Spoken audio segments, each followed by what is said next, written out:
Does Social Security need saving? Providing for retirees throughout the 21st century by Dimitri Papadimitriou and L. Randall Wray. Burden of providing goods and services. Continuing with this analysis, we can look at the real burden of providing the goods and services that will be needed by retirees. In 1910, it took nearly 15 farmers to produce the food consumed by 100 Americans. If one had projected in 1910 that by 1990 only one farmer would be available to produce food for each 100 consumers, one might have projected famine and mass starvation. Of course, that projection would have been grossly wrong. Today, farmers produce sufficient food to feed the American population with enough left over to export large quantities. As Figure 4 shows, the proportion of farm workers in the population fell rapidly from nearly 15% in 1910 to about 1% today, with no adverse effects on food consumption. In fact, the major problem facing farmers is that they can produce far more than they can sell at profitable prices. In the mid-1940s, it took about 13 manufacturing workers to produce the manufactured goods consumed by 100 Americans. In 1990, that number had fallen by nearly half to 7.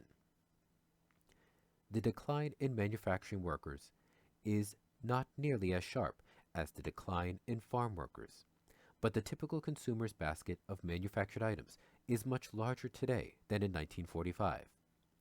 Of course, many items in that basket are imported, and the United States exports many manufactured goods.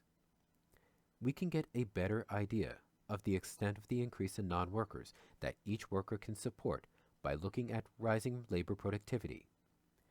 As Figure 5 shows, over the past 50 years, worker productivity has doubled or even more than tripled in some sectors. If labor productivity doubles over the next 50 years, there will be no problem in producing the basket of goods and services that will be required by all consumers, including the rising number of retirees.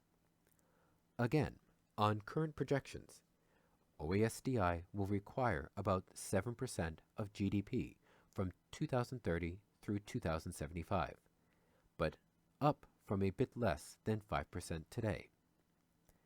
It appears reasonable to assume that society will be able to increase the portion of goods and services going to OASDI beneficiaries by 2 percentage points in the middle of the next century. Thus, ignoring the financial gap, there does not appear to be any looming crisis in ability to produce sufficient goods and services for workers and non-workers, and to make them accessible to workers and non-workers. Even the trustees' intermediate projections show that the real wages of workers will increase by 75% over the next half-century.